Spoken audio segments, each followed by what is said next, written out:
এখন আমরা ইতিমধ্যে আসছি ভোলার একটা জেলা লালমোহন দেবীচর বাজার। এখন আমরা একটা স্কুল গ্যাংয়ের তো একটা পিকনিক করবো। হ্যাঁ, আমার লগে আছে আমার ক্যামেরাম্যান, আমার স্কুল গ্যাংয়ের বন্ধু, আরেকজন আছে আমার জুনায়েদ ভাই। এখন দেখেন আমাদের ছোট্ট একটা মিনি বক্স, এই দেখেন আমাদের ছোট্ট মিনি বক্সটা, এটার প্রাইস হলো ডাইরেক্ট 1500, মানে আমরা ভাড়া এনেছি 2 দিনের জন্য 1500 টাকা দিই। দেখতে আসেন গাইজ, এইটা হলো আমাদের পিকনিক করার জায়গা। এইখানে আমরা নাচবো। এই দেখাও একটু ঘুরে ঘুরে।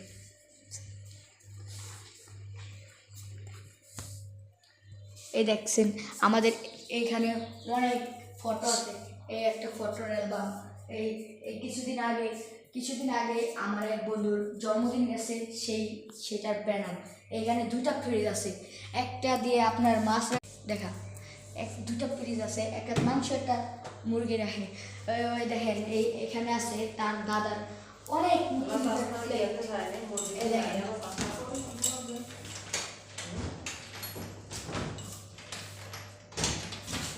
এই দেখেন এইখানে অসংখ্য প্লেট পেজ মুক্তিযোদ্ধারাই দেখেন। আপনাদের আমি একটা দেখাই, এই দেখেন মহান মুক্তিযোদ্ধা অসামান্য অবদানের জন্য সম্মেলন, উপজেলা প্রশাসন লালমোহন ভোলা থেকে এটা পাওয়া গেছে। এইটা এখন আমরা যার জায়গা ছিল তার থেকে আমরা রেখে